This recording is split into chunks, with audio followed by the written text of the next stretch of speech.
Pagiku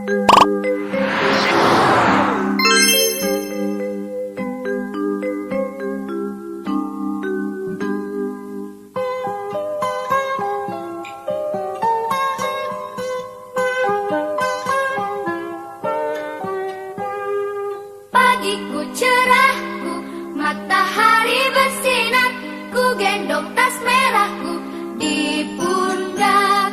Selamat pagi semua, ku nantikan dirimu di depan kelasmu, menantikan kami. Guruku tersayang, guru tercinta, tanpamu apa jadinya aku? Tak bisa baca tulis, mengerti banyak hal. Guruku, terima kasihku. Nyatanya diriku kadang buatmu marah, namun segala maaf kau berikan. Kegiatan aksi nyata guru penggerak diseminasi budaya positif, dan tak lupa kepada peserta untuk membersihkan acara.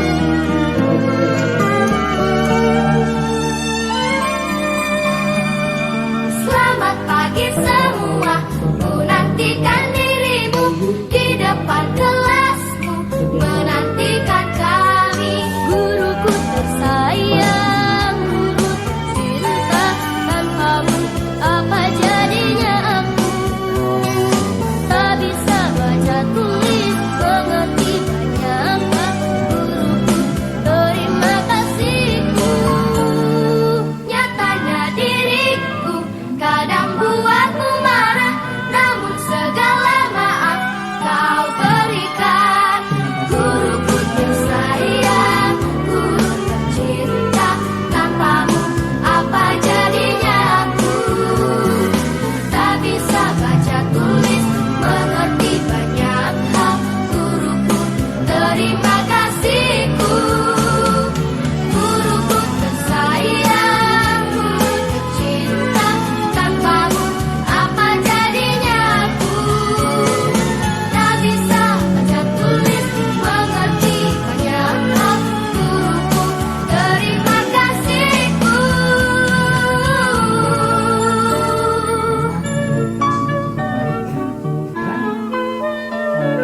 Juga sertifikatnya bisa digunakan untuk mencatat diri sebagai kepala sekolah, pengawas, ya. Luar biasa ini, karena apa hasilnya, ya, hasilnya atau kegiatannya sangat menantang ya Bu ya, bahkan mungkin sampai sore ya Bu ya. Nggak kenal waktu, malam ya Bu ya. Ini luar biasa sekali, Bapak Ibu ya, yang guru penggerak, ya, mudah-mudahan angkatan 11 ini semuanya lulus ya. Angkatan 10, lupa lagi angkatan 11, kemudian angkatan, mudah-mudahan angkatan 10 yang lagi mengikuti pendidikan ini semuanya lulus ya. Semuanya lulus, mendapatkan hasil yang terbaik ya. Nah, baik Bapak Ibu, kita ikuti bersama kegiatan aksi nyata guru penggerak diseminasi budaya positif ini dengan baik ya, dengan seksama, supaya nanti bisa mengimplementasikannya dengan baik juga ya, terutama pada anak didik kita ya, di kelas masing-masing. Untuk itu mari kita buka kegiatan aksi nyata guru penggerak di diseminasi budaya positif ini dengan membacakan basmalah. Bismillahirrahmanirrahim. Itu saja yang saya sampaikan, kurang lebihnya mohon maaf. Akhirul kalam, assalamualaikum warahmatullahi wabarakatuh. Semangat dan spiritnya yang diberikan, semoga apa yang disampaikan oleh Bapak-Bapak sekolah menjadi penyemangat bagi guru penggerak. Selanjutnya, cara yang selanjutnya, materi inti yang akan disampaikan oleh Ibu Sri SPD. Waktu dan tempat saya persilakan.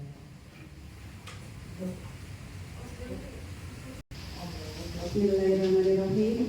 Assalamualaikum warahmatullahi wabarakatuh. Yang terhormat Bapak Kepala Sekolah UPT SDN Kaliding, Bapak Romli SPD, yang terhormat rekan-rekan sejawat saya di UPT SDN Kadiri, yang saya cintai anak-anak kelas 4, 5, dan 6 yang ikut serta dalam acara diseminasi budaya positif. Yang puji syukur kita panjatkan kehadirat Allah Subhanahu wa taala yang telah melimpahkan nikmat karunia-Nya kepada kita semua sehingga kita bisa berkumpul di ruangan ini dalam acara diseminasi budaya positif. Sholawat serta salam senantiasa kita curahkan kepada junjungan kita Nabi besar Muhammad SAW. Semoga kita sebagai umatnya bisa mengikuti ajaran beliau dan mendapatkan syafaat di akhir yaumul nanti. Amin ya robbal alamin. Terima kasih Bapak, mohon izin untuk menyampaikan materi. 1.4 budaya positif kita mulai. Ini merupakan tugas aksi nyata saya sebagai guru penggerak di Pendidikan Guru Penggerak Angkatan 10, calon guru penggerak Kabupaten Serang, Provinsi Banten.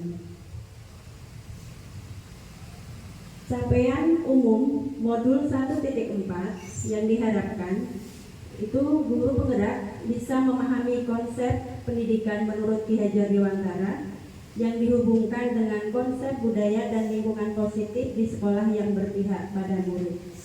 Yang kedua, melakukan evaluasi dan refleksi tentang praktik disiplin dalam pendidikan Indonesia secara umum untuk mendapatkan pemahaman baru mengenai konsep disiplin positif untuk menciptakan murid dengan profil pelajar Pancasila. Yang ketiga, memahami peran sebagai guru untuk membangun budaya positif dengan menerapkan konsep disiplin positif dalam berinteraksi dengan murid. Ini adalah capaian umum di modul 1.4. Jelaskan konsep budaya positif berdasarkan konsep perubahan paradigma stimulus respon ke teori kontrol serta nilai-nilai kebajikan universal yang dijabarkan di penerapan pada modul ini. Yang kedua, setelah menjelaskan nilai-nilai kebajikan tadi, yang kedua, konsep makna disiplin, keyakinan kelas, hukuman dan penghargaan, 5 kebutuhan dasar, restitusi dengan pihak pada murid. Yang selanjutnya, guru penggerak akan menyusun strategi aksi nyata yang efektif untuk mewujudkan dengan berkolaborasi beserta dengan seluruh pemangku kebijakan agar tercipta budaya positif yang dapat mengembangkan karakter murid. Dan capaian khusus yang terakhir yaitu guru penggerak diharapkan menganalisis secara reflektif dan kritis penerapan budaya positif di sekolah dan mengembangkannya sesuai dengan kebutuhan sosial dan murid. Untuk topik dalam modul 1.4 ini ada 6 dan diseminasi yang akan saya sampaikan juga ada 6 konsep, yaitu yang pertama disiplin positif dan nilai-nilai kebajikan universal seperti yang tadi sudah saya jelaskan di capaian khusus. Teori motivasi, hukuman dan penghargaan restitusi, keyakinan kelas, kebutuhan dasar manusia dan dunia berkualitas, restitusi 5 posisi kontrol, dan restitusi segitiga restitusi. Baik, sebelum diseminasi ini, penyampaian materi ini kita lanjut, saya ada pertanyaan pemantik supaya Bapak Ibu banyak antara setuju dan tidak, ya, setuju dan tidak. Nanti saya minta jawaban dari Bapak Ibu guru yang ada di sini. Sebelum saya lanjut ke materi, ini adalah kalimat pemantik sebagai pretest kita awal sebelum penyampaian materi. Nah, yang pertama, hukuman dapat mendisiplinkan anak. Betul atau tidak? Hukuman dengan hal positif seperti membaca atau membersihkan halaman sekolah dapat meningkatkan disiplin anak. Setuju atau tidak? Tidak. Ada jawaban yang setuju, Bu Eni? Bu Eni apa? Bu Eni jawabannya setuju. Iya, nanti kita bisa buktikan di jawaban yang betulnya. Ya. Yang ketiga, memberi penghargaan dapat meningkatkan motivasi belajar anak. Setuju atau tidak? Setuju atau tidak? Boleh Naila jawab. Setuju atau tidak Bapak Ibu? Tidak, iya. Coba kita buktikan. Pertama, hukuman dapat mendisiplinkan anak. Jawaban yang betul adalah tidak. Karena berbagai macam bentuk hukuman tidak ada alasan untuk mendisiplinkan anak. Ya, itu akan membuat mental anak semakin tidak baik. Iya, betul. Yang kedua, tadi jawabannya apa Bu Eni? Setuju, iya. Nah ini berpengaruh dengan kebutuhan ya Bu Fitri ya, berpengaruh dengan kebutuhan manusia. Ketika memberi hukuman dengan hal positif, membaca atau membersihkan halaman sekolah dapat meningkatkan disiplin anak. Ketika kebutuhan anak memang di sini membutuhkan, diperbolehkan. Ya, yang penting tidak berbentuk hukuman secara fisik.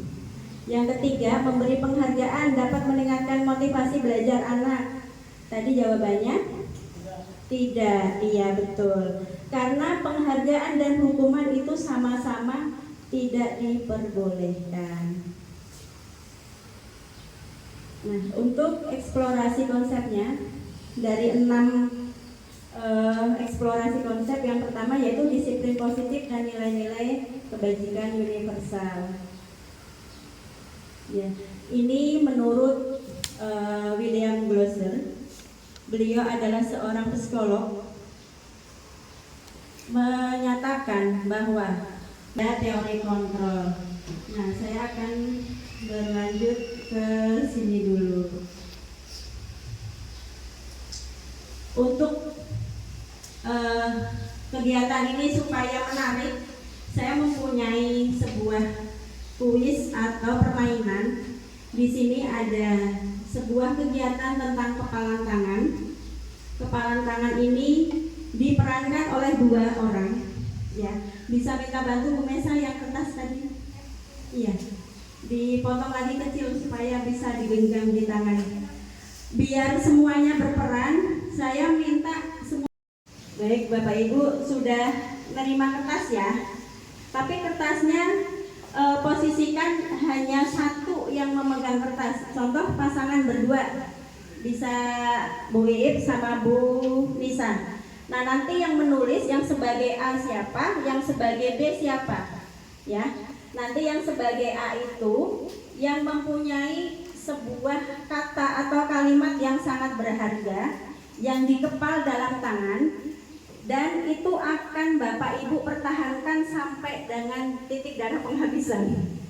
Karena itu sesuatu hal yang berharga. Tetapi itu kembali lagi nanti ketika Bapak Ibu memang untuk memenuhi suatu kebutuhan, Ibu perlu memberikan itu kepada rekannya, silahkan. Nah itu nanti akan kembali lagi bagaimana kita bisa mengontrol diri. Ya. Sekarang tuliskan satu kata atau satu kalimat yang menurut Bapak Ibu yang paling berharga dalam kehidupan Bapak Ibu sekarang dan untuk masa depan. Silahkan tulis.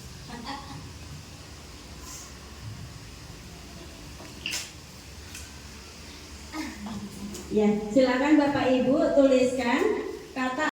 Nah nanti digulung, dikepal di tangan dengan berbagai daya dan upaya. Ketika teman Bapak ada daerah rahasia. Boleh dong buka. Gimana kalau dikasih pijit 5 menit? Biar dibuka. Buka ya. Pijit 5 menit. Ditraktir es aja. Es 2000.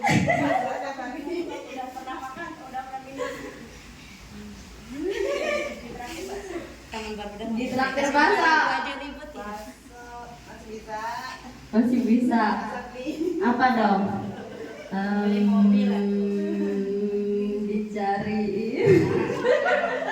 Cariin pasangan. Ya, Masih bisa cari sendiri. masih bisa cari apa dong?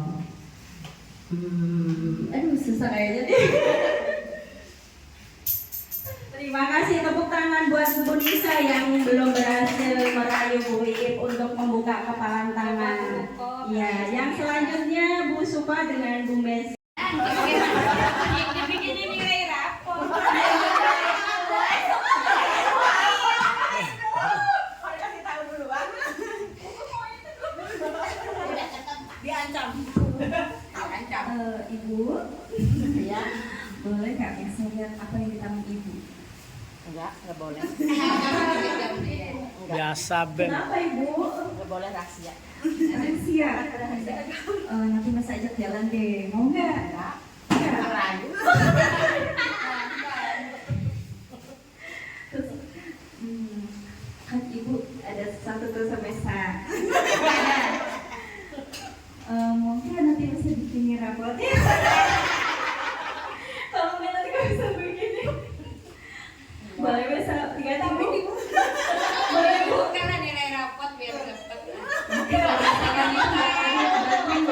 Dari Bu Sarah dan Naila. Ayo, yang memegang peran A siapa?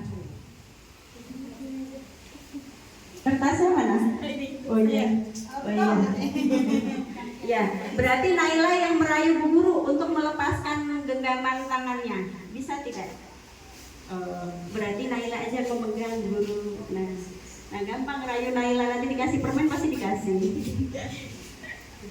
Ayo, silakan berbagai daya dan upaya Bu Sarah merayu untuk Naila membuka kepalan tangannya.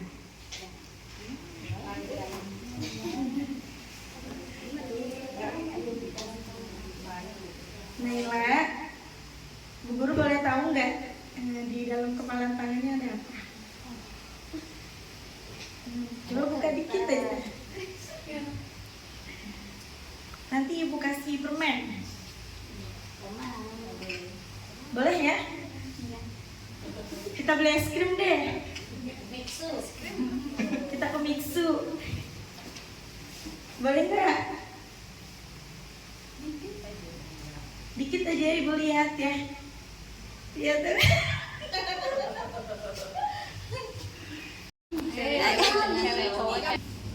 Ya, sekarang Rizky bagian merayu Verol. Bero yuk. Biar cantik.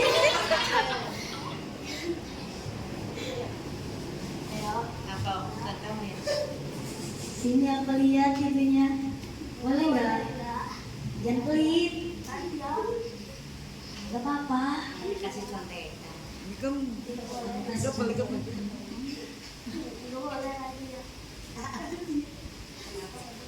Kenapa nggak boleh? Rahasia-rahasiaan amat sih. Biasa ngerayu. Nanti aku beliin bakso. Oh ya. Berapa? Ada yang bisa memberikan jawaban? Ya. Dalam permainan tadi, hikmahnya Bu ya? Hikmahnya itu, jika sesuatu itu berharga dan sudah digenggam tangan, maka pertahankan. Ya, itu aja.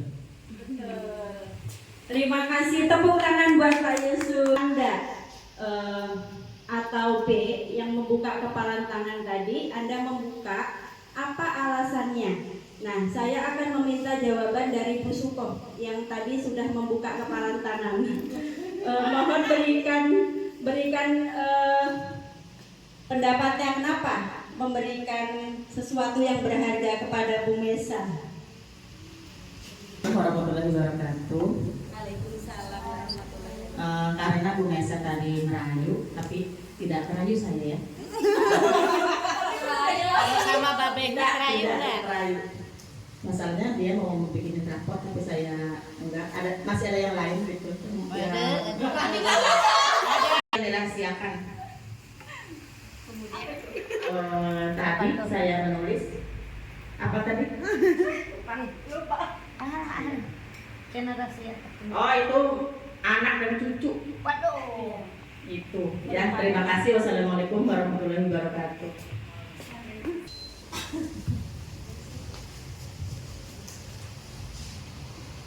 Alasan saya kenapa nggak mau membuka kepala sampai apapun mau nyari jodoh atau apa, karena itu rahasia. Kalau rahasia itu jangan diberikan kepada orang lain. Tuh kayak masalah kita atau apa, jangan disebarkan kepada orang lain, walaupun mau dirayu, mau di apapun lah, jangan sampai orang itu tahu gitu. Terima kasih. Iya.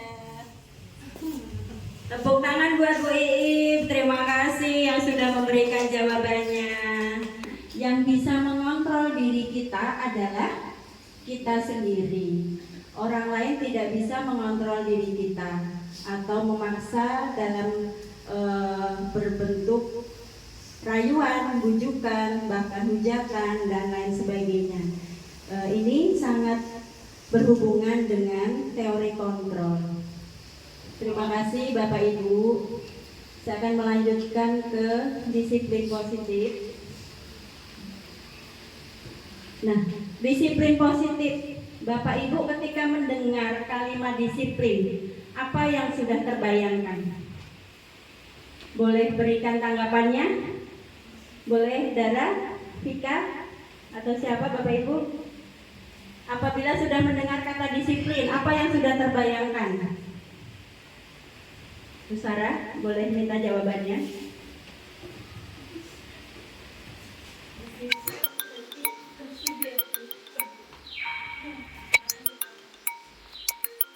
Itu artinya belajar. Kata disiplin menurut saya menaati peraturan yang ada, misalnya di sekolah. Disiplin itu berarti menaati peraturan yang ada di sekolah. Ya baik, terima kasih Bu Sarah yang sudah memberikan pendapatnya. Iya, betul sekali. Kebanyakan orang menghubungkan kata disiplin itu pasti dengan aturan, dengan tata tertib, dengan kepatuhan. Nah ini seringkali dihubungkan dengan suatu hukuman. Apabila tidak disiplin akan kena hukuman. Nah, untuk paradigma yang seperti itu adalah suatu hal yang kurang tepat. Ya, jadi disiplin itu lebih ke memerdekakan diri sendiri. Contoh di sini menurut Ki Hajar Dewantara itu menyatakan bahwa disiplin itu sesungguhnya bersifat self disiplin, yaitu kita sendiri yang mewajibkan kita dengan sekeras-kerasnya, tetapi itu sama saja sebab jika kita tidak cakap dalam melakukan self disiplin, wajiblah penguasa lain mendisiplinkan diri kita. Contoh seperti ini, kita disiplin pada waktu masuk sekolah. Untuk anak-anak atau bapak ibu guru pasti mempunyai rasa disiplin pada diri sendiri untuk mendisiplinkan waktu. Nah, ketika kita tidak bisa mendisiplinkan waktu pada diri kita sendiri, maka kita memerlukan penguasa atau pihak lain untuk mendisiplinkan diri kita, membantu mendisiplinkan diri kita.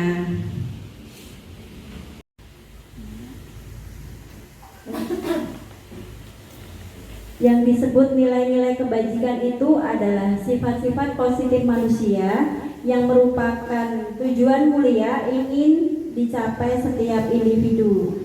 Nah, di sini nilai-nilai kebajikan yang kita terapkan akan kita terapkan di sekolah, yaitu nilai kebajikan yang selaras dengan profil pelajar Pancasila, dengan kurikulum merdeka kita yang sudah kita jalankan di sekolah. Ada 6 dimensi profil pelajar Pancasila. Ya, yang pertama yaitu beriman, bertakwa kepada Tuhan Yang Maha Esa dan berakhlak mulia. Dimensi yang kedua mandiri. Dimensi yang ketiga bernalar kritis. Yang keempat berkebinekaan global. yang kelima bergotong royong, dan keenam kreatif dan restitusi. Motivasi perilaku manusia. Di sini ada 3 pertanyaan. Nah, 3 pertanyaan ini nanti bisa kita hubungkan dengan motivasi yang ada pada diri kita. Apakah motivasi itu dari eksternal atau dari internal? Contoh pertanyaan yang pertama, untuk menghindari ketidaknyamanan atau hukuman. Pertanyaannya, apa yang akan terjadi apabila saya tidak melakukannya? Ya, itu lanjut ke hukuman, konsekuensi, dan restitusi. Di sini menurut Alfikon, yaitu penghargaan maupun hukuman adalah cara-cara mengontrol perilaku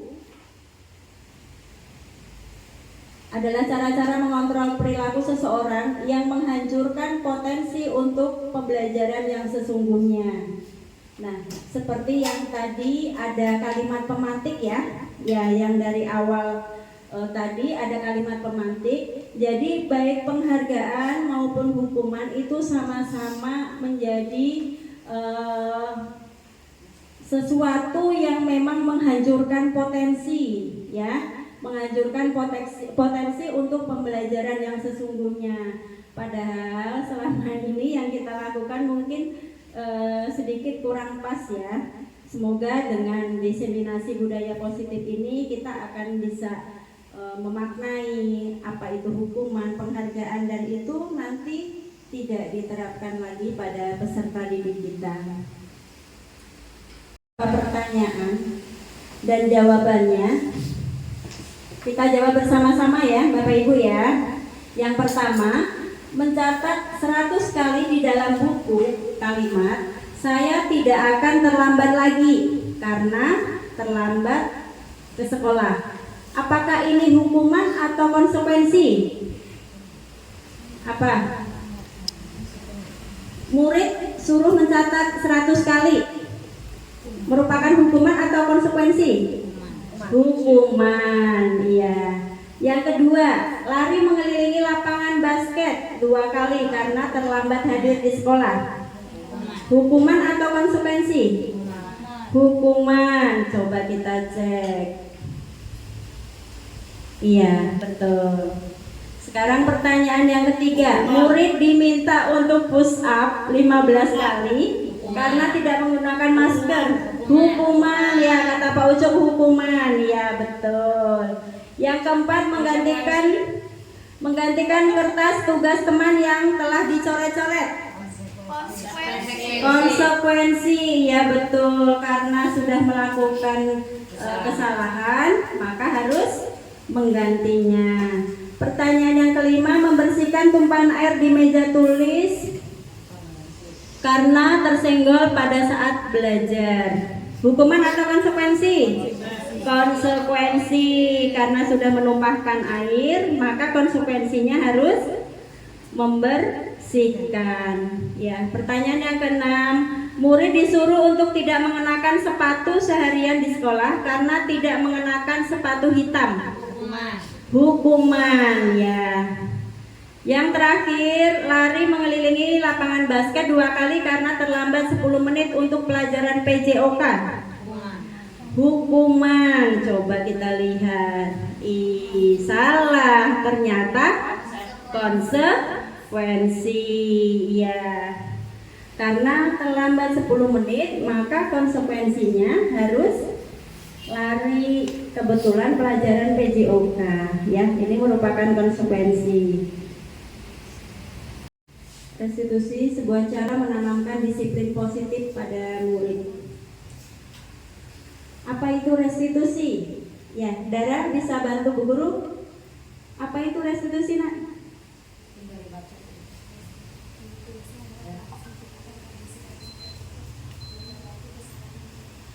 Iya, betul. Kasih tepuk tangan buat Dara. Restitusi adalah proses menciptakan kondisi bagi murid untuk memperbaiki kesalahan mereka sehingga mereka kembali ke kelompok mereka dengan karakter yang lebih kuat. Nah, ini adalah cara yang harus kita pakai sebagai pengajar, sebagai guru. Ini adalah cara yang lebih tepat daripada memberikan hukuman atau penghargaan, ya. Nah, ini ada 9 ciri-ciri dari restitusi. Yang pertama, bukan untuk menebus kesalahan, namun untuk belajar dari kesalahan. Ya, jadi ini sebuah proses untuk menciptakan kondisi di mana anak tidak merasa bersalah, tidak merasa dihakimi. Tapi anak-anak belajar dari kesalahan untuk belajar tidak mengulangi kesalahan dan untuk memperbaiki kesalahan. Ini adalah yang harus kita terapkan pada anak-anak kita. Jangan sampai anak-anak kita melakukan kesalahan, kita memberikan hukuman atau membuat rasa bersalah, dan itu akan mengakibatkan sesuatu yang tidak baik dengan psikologinya atau mentalnya. Yang kedua, memperbaiki hubungan. Nah, dengan restitusi ini antara guru dengan siswa akan terjalin komunikasi yang baik. Kita akan bisa tahu apa maunya siswa dan kita akan bisa mencari solusi bersama. Yang 9, restitusi mengembalikan murid yang berbuat salah pada kelompoknya. Nah, ini kita akan menggali suatu masalah atau kasus ketika anak itu berbuat salah dan akan mengembalikan anak tersebut kepada kelompoknya dengan penguatan karakter.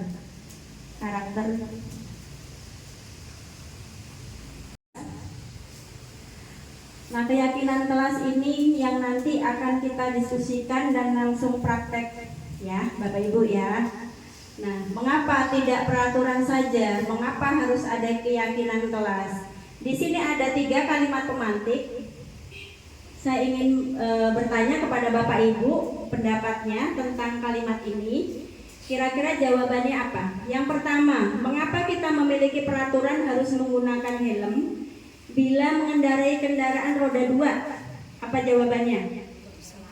Untuk keselamatan. Iya, betul. Nanti kita uraikan jawabannya ya. Kenapa? Menyangkut keselamatan. Yang kedua, mengapa kita memiliki peraturan 3M? Menggunakan masker, mencuci tangan, dan menjaga jarak 1,5 meter agar tidak tertular. Ada jawaban yang lain Bapak Ibu? Ada pendapat yang lain? Menjaga kesehatan, betul Bu Lisa, Bu Mesa ya, untuk menjaga kesehatan. Yang untuk tidak tertular juga betul ya, karena menggunakan masker. Yang ketiga, mengapa kita memiliki peraturan harus datang tepat waktu pada saat mengikuti pelatihan? Kenapa? Kenapa Pak Ucup? Supaya tidak ketinggalan. Ya, terima kasih pendapatnya Bu Eni. Ya, betul sekali. Nah, ini tadi jawaban yang sudah diungkapkan yaitu supaya keselamatan, kesehatan. Nah, ini merupakan suatu keyakinan. Nah, dari pertanyaan itu ada suatu keyakinan. Nah, keyakinan ini adalah nilai-nilai kebajikan yang universal yang disepakati baik tersirat dan tersurat, terlepas itu bagaimana sukunya, agamanya, bahasanya, negaranya, itu pasti mempunyai suatu keyakinan keselamatan dan kesehatan itu sama ya. Walaupun kita ada di Serang Banten dengan yang di Sumatera atau yang di Jawa Tengah, itu keselamatan pasti artinya sama, kesehatan pasti artinya sama. Nah, ini adalah sebuah nilai-nilai kebajikan.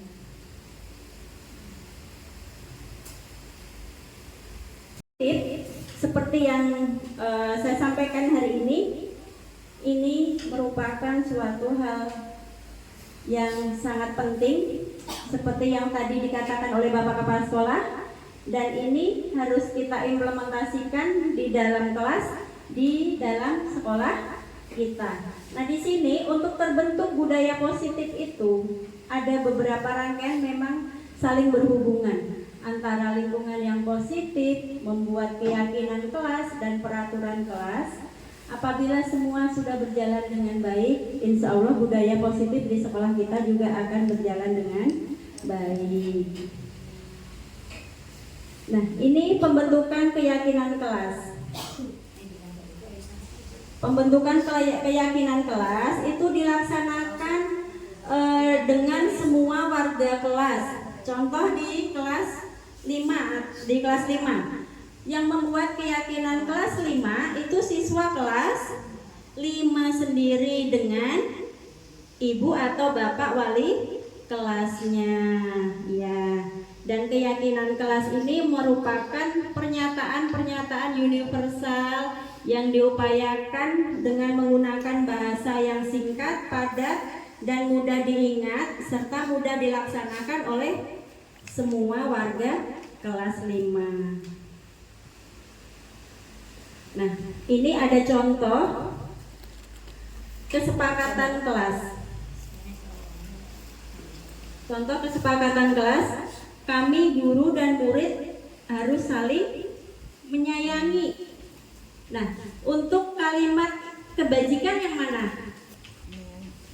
Menyayangi, ya betul ya. Kalimat kebajikannya yaitu saling menyayangi. Jadi antara murid dan guru harus saling menyayangi. Kesepakatan kelas yang kedua, ini contoh, kami murid yang semangat belajar. Mana kalimat atau kata semangat? Iya betul ya. Dan yang terakhir yaitu kami murid peduli dengan teman-teman. Mana? Peduli ya, peduli merupakan kalimat kebajikan yang kita yakini ya. Dasar manusia dan dunia berkualitas. Nah, di sini ada 5 kebutuhan dasar manusia, yaitu yang pertama, bertahan hidup. Yang kedua, kasih sayang dan rasa diterima. Ketiga, kebebasan. Keempat, kesenangan. Dan kelima, penguasaan.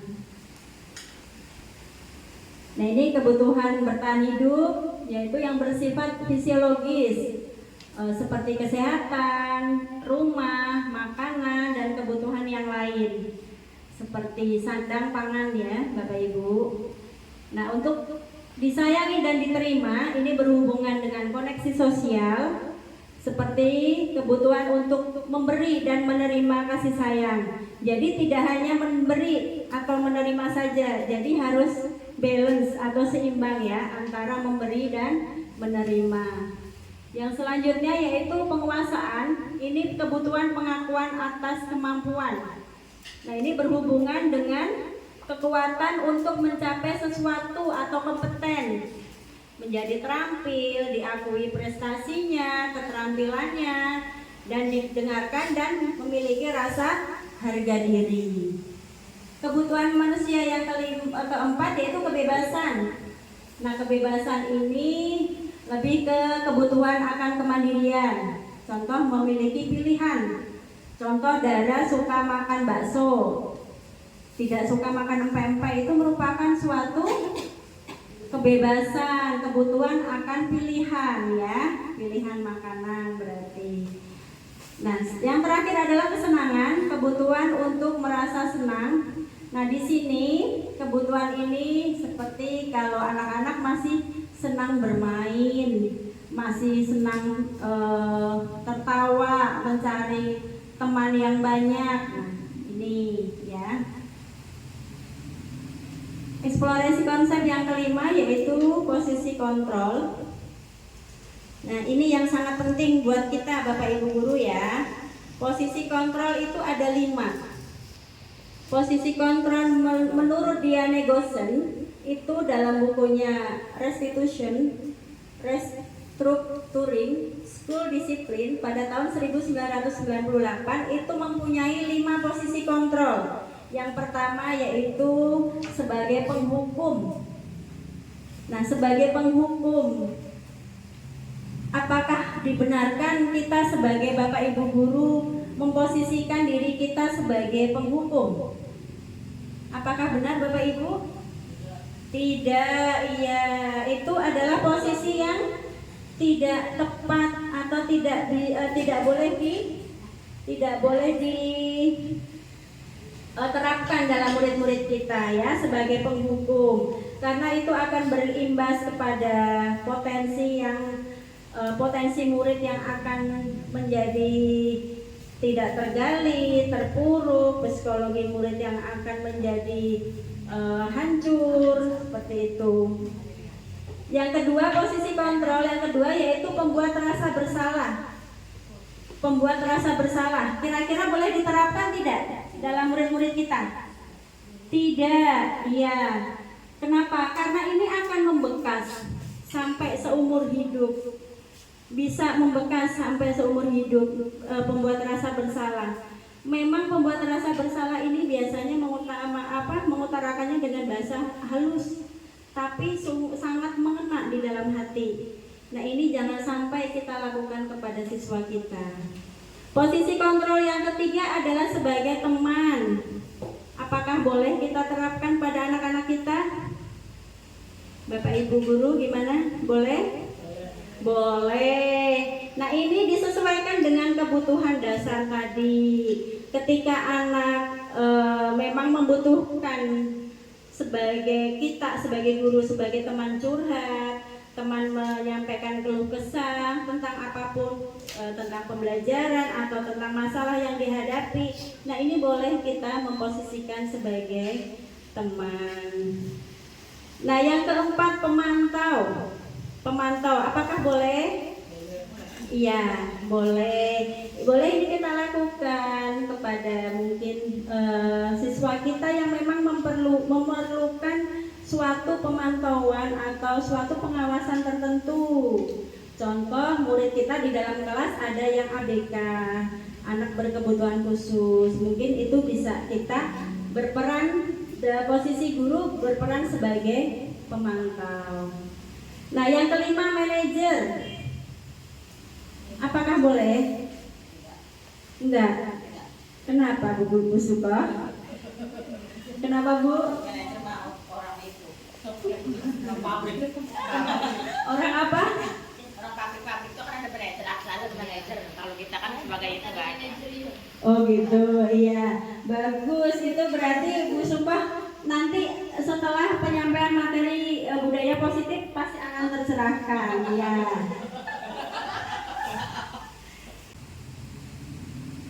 Eksplorasi konsep yang kelima yaitu posisi kontrol.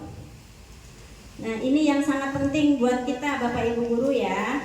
Posisi kontrol itu ada 5. Posisi kontrol menurut Diane Gossen itu dalam bukunya Restructuring School Discipline pada tahun 1998 itu mempunyai 5 posisi kontrol. Yang pertama yaitu sebagai penghukum.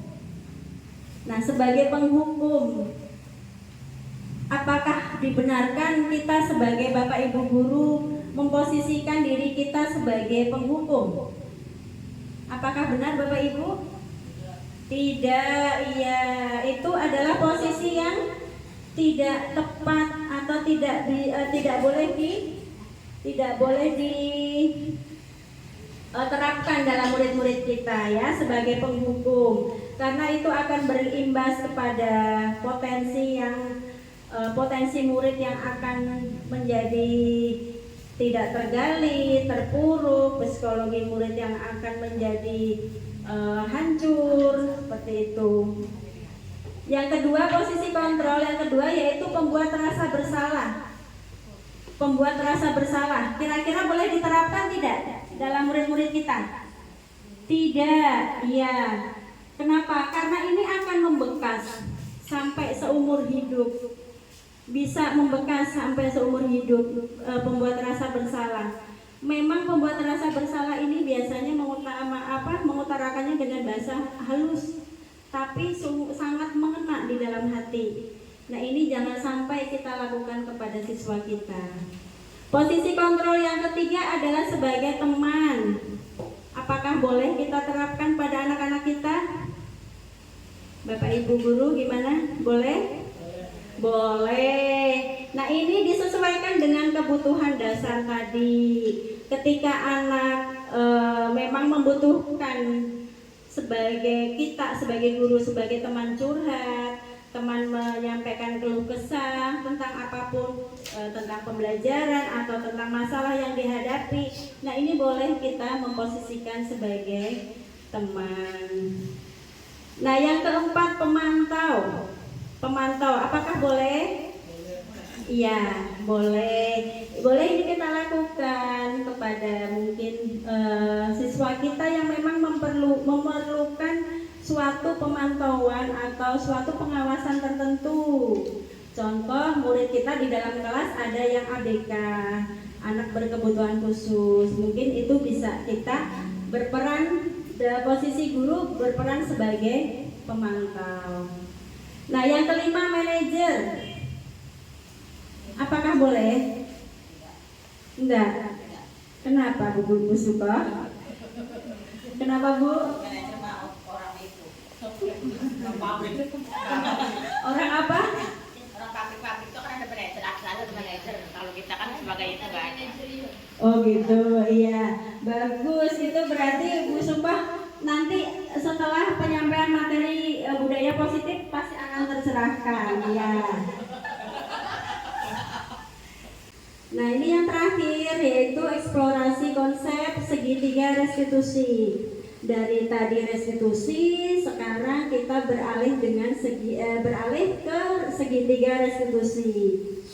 Nah, inilah segitiga restitusi yang merupakan satu tahapan atau satu langkah yang memang tepat buat kita dalam menangani berbagai macam masalah atau kasus yang kita temui baik di kelas maupun di sekolah. Ya, kita sangat dianjurkan seorang guru memakai cara segitiga restitusi, di mana segitiga restitusi ini merupakan tahapan yang sangat penting. Yang pertama yaitu menstabilkan identitas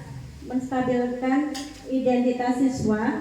Yang kedua, ini validasi tindakan yang salah. Kita mencari tahu apa permasalahannya. Yang ketiga, menanyakan keyakinan. Nah, apabila menemukan suatu kasus, kita harus melalui 3 tahapan ini. Ya, dari ketiga tahapan tadi harus berproses. Ini adalah segitiga triangle ya. Segitiga triangle ini segitiga yang saling berhubungan dan tidak terputus. Nah, ini dari sisi pertama adalah menstabilkan identitas. Nah, ini bagaimana kita mengubah identitas anak yang tadinya gagal menjadi orang yang sukses, ya. Jangan sampai anak udah gagal kita tambah gagalin. Nah, itu yang tidak boleh Bapak Ibu ya.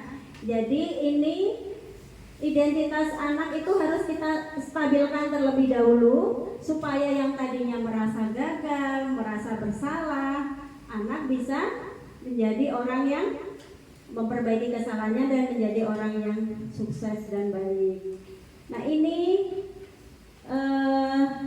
sisi yang pertama itu ada beberapa pertanyaan. Nah, di sini bisa kita jadikan tolak ukur untuk kita menyelesaikan suatu masalah atau kasus di dalam kelas. Apabila kita menemukan suatu masalah, pertanyaan yang pertama, membuat kesalahan itu sesuatu yang wajar, nak, ya.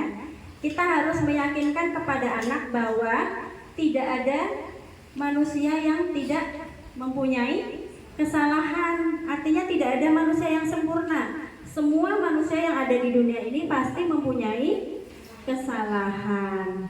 Nah, di sini ada pertanyaan yang ketiga, kita bisa memperbaiki masalah ini ya, nak.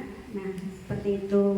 Nah, ini adalah pertanyaan-pertanyaan yang di sisi atau di langkah pertama yaitu menstabilkan identitas.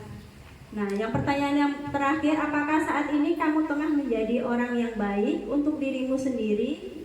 Nah, kalimat-kalimat ini akan membawa menggiring anak untuk melakukan suatu jawaban. Nah, di situ kita nanti akan beralih kepada sisi kedua untuk validasi tindakan yang salah. Nah, ini setiap tindakan itu pasti mempunyai tujuan. Baik tindakan benar atau salah itu pasti mempunyai tujuan. Nah, tujuannya untuk apa? Untuk memenuhi kebutuhan dasar. Tadi dari 5 kebutuhan dasar tadi, ini merupakan untuk menanyakan keyakinan kelas. Ini ada beberapa contoh pertanyaan.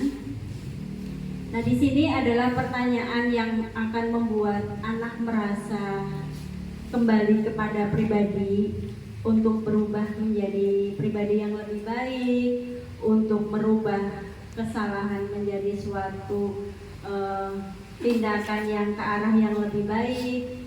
Nah, ini berkaitan dengan keyakinan kelas yang sudah dibuat. Seperti contoh, nilai-nilai apa yang telah kita sepakati. Nah, dari kejadian Aji itu yang nilai-nilai disepakati yaitu rasa saling menyayangi, ya. Dengan mempunyai rasa saling menyayangi pasti tidak akan saling mengganggu, ya. Nah, terus yang terakhir, kamu ingin menjadi orang seperti apa? Nah, disinilah kalimat yang akan terungkap dari anak-anak kita, dari murid kita, ingin menjadi seseorang yang lebih baik, yang mempunyai karakter sesuai dengan profil pelajar Pancasila. Nah, ini adalah contoh kesepakatan kelas, ya. Kesepakatan kelas. Ini ada contoh keyakinan kelas. Jadi kesepakatan dengan keyakinan itu berbeda, tapi tujuannya sama, ya. Nah, ini adalah contoh keyakinan sekolah yang pada hari ini kita akan langsung mempraktekkan. Kita akan membuat keyakinan kelas dan membuat keyakinan sekolah. Nah, mari Bapak Ibu kita berdiskusi untuk membuat keyakinan sekolah kita, ya.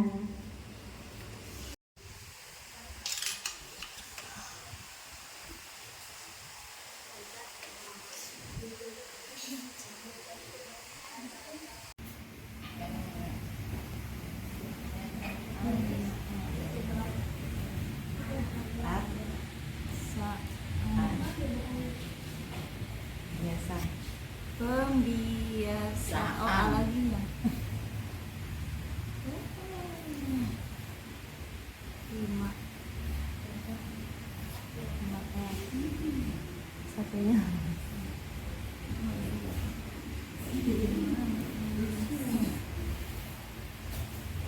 Jen, pengen pipis. Ya.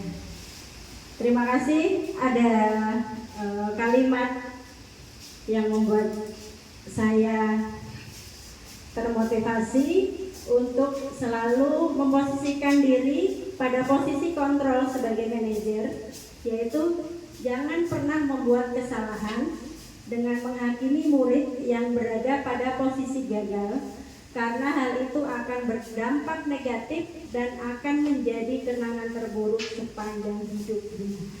Mari kita Bapak Ibu guru hebat, kita memposisikan diri kita pada posisi kita sebagai seorang manajer. Terima kasih sudah mengikuti kegiatan diseminasi budaya positif. Kurang lebihnya mohon maaf. Wabillahi taufiq wal hidayah. Wassalamualaikum warahmatullahi wabarakatuh. Wabarakatuh. Alhamdulillah wa syukurillah wa la haula wa la quwwata illa billah. Bapak Ibu Dewan Guru, anak-anakku sekalian Bapak banggakan, alhamdulillah tadi kita telah bersama mengikuti diseminasi budaya positif ya dari awal sampai akhir. Semoga apa yang telah disampaikan tadi bisa diimplementasikan ya dalam pembelajaran ya dari kelas 1 sampai kelas 6 ya. Bahkan budaya positif ini bisa di lingkungan kelas, di lingkungan luar kelas, di rumah ya, karena ini sangat penting. Nah, semoga kegiatan-kegiatan ini terus berkelanjutan ya di waktu-waktu yang lain. Terima kasih Bapak Ibu sudah meluangkan waktunya yang luar biasa ya, sudah semangat. Sekali lagi tepuk tangan untuk kita semua ya, terutama untuk pemateri. Untuk itu mari kita tutup kegiatan sore hari ini ya, sampai sore Bu, luar biasa. Mari kita tutup kegiatan ini dengan membacakan hamdalah. Alhamdulillahirabbil alamin. Akhirul kalam. Assalamualaikum warahmatullahi wabarakatuh. Assalamualaikum warahmatullahi wabarakatuh. Perkenalkan, nama saya Nisa Nurani, guru UPTS dan Bimbing, mengajar di kelas 5. Setelah saya mengikuti diseminasi yang telah disampaikan oleh Ibu Sri Suhatinisi, CGP Angkatan 10, alhamdulillah pemaparan materi yang disampaikan mengenai budaya positif, kami selaku guru memahami mengenai keyakinan kelas, keyakinan sekolah, dan kesepakatan sekolah. Alhamdulillah sudah saya mendapatkan pencerahan yang tadinya saya tidak tahu mengenai keyakinan kelas, keyakinan sekolah, dan kesepakatan kelas, di mana saya yang tadinya memposisikan sebagai teman di kelas, dan saya sekarang menjadi manajer pengolah kelas untuk anak-anak.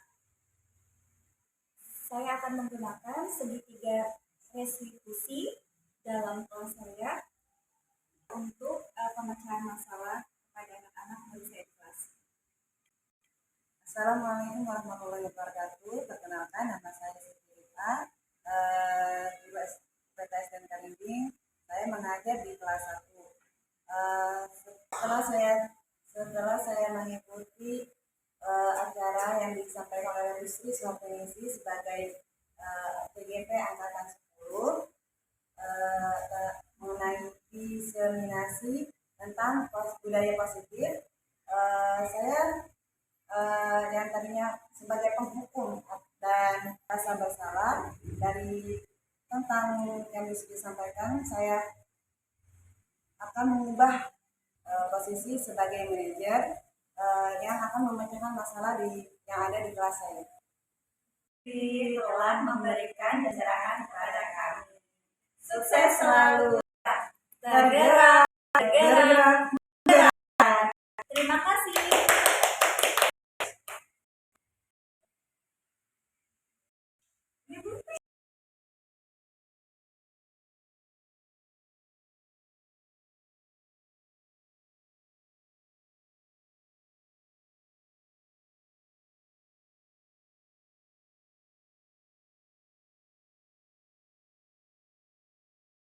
Membuat keyakinan kelas. Ada yang tahu nggak keyakinan kelas itu apa?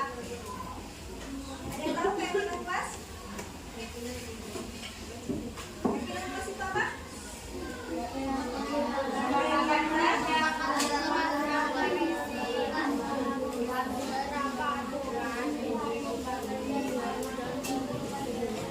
Ya, coba salah satu dulu. Apika baca. Keyakinan kelas itu apa? Apika.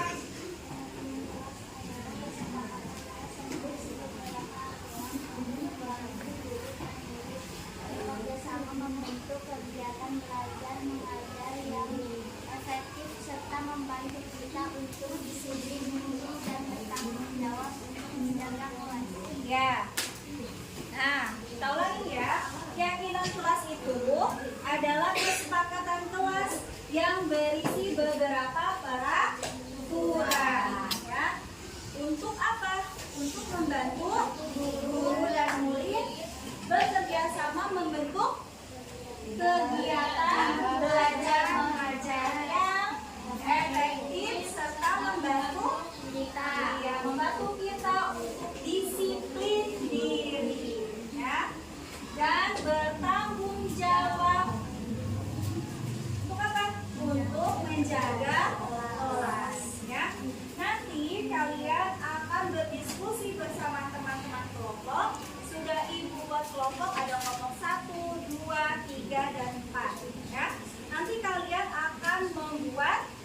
keyakinan kelas ya. Jadi keyakinan kelas ini adalah ya, yang disepakati oleh siapa? Yang disepakati oleh teman-teman. ya, oleh kelas 5 nih semua nih. Ya, siswa-siswi kelas 5 ya. Untuk apa sih kita membuat keyakinan kelas? Agar kita bisa disiplin positif. Tahu disiplin positif? Mempunyai perilaku yang apa? Yang baik, ya. Ya. Mempunyai apa sih perilaku yang baik. Nah, karena ya dengan adanya keyakinan kelas ini membuat kalian akan bertanggung jawab pada tugas kalian masing-masing ya, untuk menjaga apa? Menjaga kelas ya, tetap nyaman, terus apa lagi? Dan kondusif untuk belajar. Nah, nanti Ibu akan bagikan kertas karton ya, nanti di sini kalian tulis judulnya keyakinan kelas ya. Terus nanti kalian buat poin-poinnya, berdiskusi dengan teman kalian. Misalkan contohnya apa? Satu, ada yang tahu? Contohnya apa? Datang Hadir, katanya. Hadir tepat waktu. Kalau misalkan kita sekolah jam berapa? Masuk jam 7. Nah, jam 7 itu berarti kita sudah di sekolah. Kita sepakati bersama teman-teman kita. Berarti 7 atau sebelum jam 7 atau setengah 7 kita sudah ada di sekolah. Coba contoh lain. Ada Ra?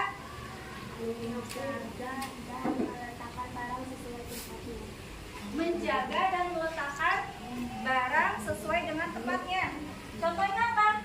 Buku. Nah, kayak misalkan kita sudah mengambil buku, ya buku pelajaran. Kalau misalkan sudah kita pakai, berarti harus kita apa?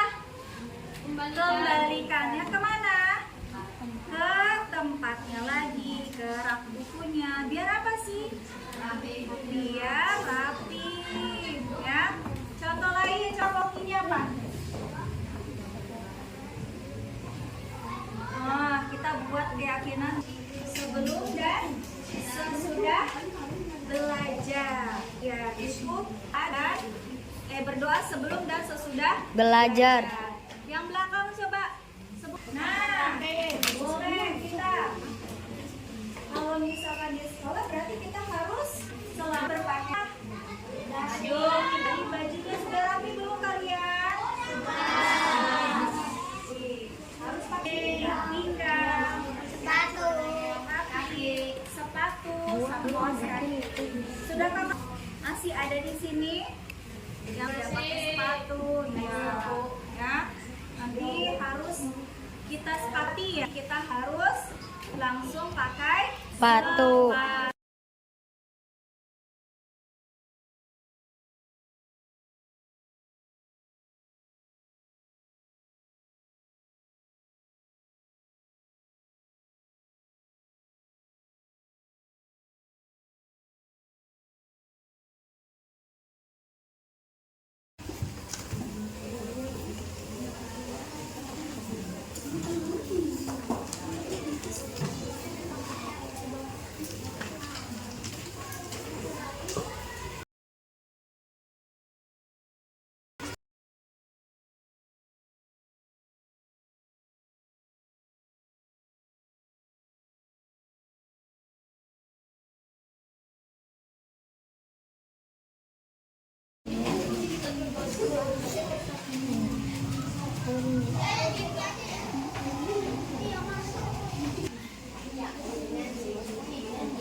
kelas yang telah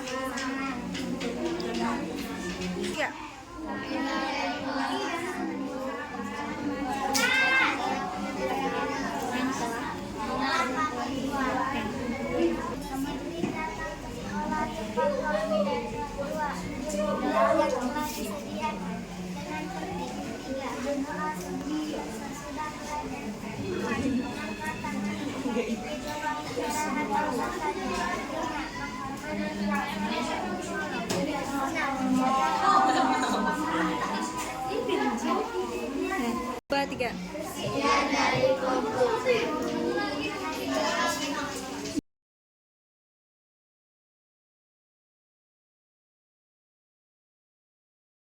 Assalamualaikum warahmatullahi wabarakatuh. Perkenalkan, nama saya Muhammad Rizky Aulia. Saya dari kelas 5 UPTS dan Kadinding. Setelah saya mempelajari kegiatan membuat keyakinan kelas yang disepakati oleh teman-teman bersama, memberikan disiplin positif karena keyakinan kelas membuat murid menjadi tahu akan tanggung jawab dan untuk menjaga agar kelas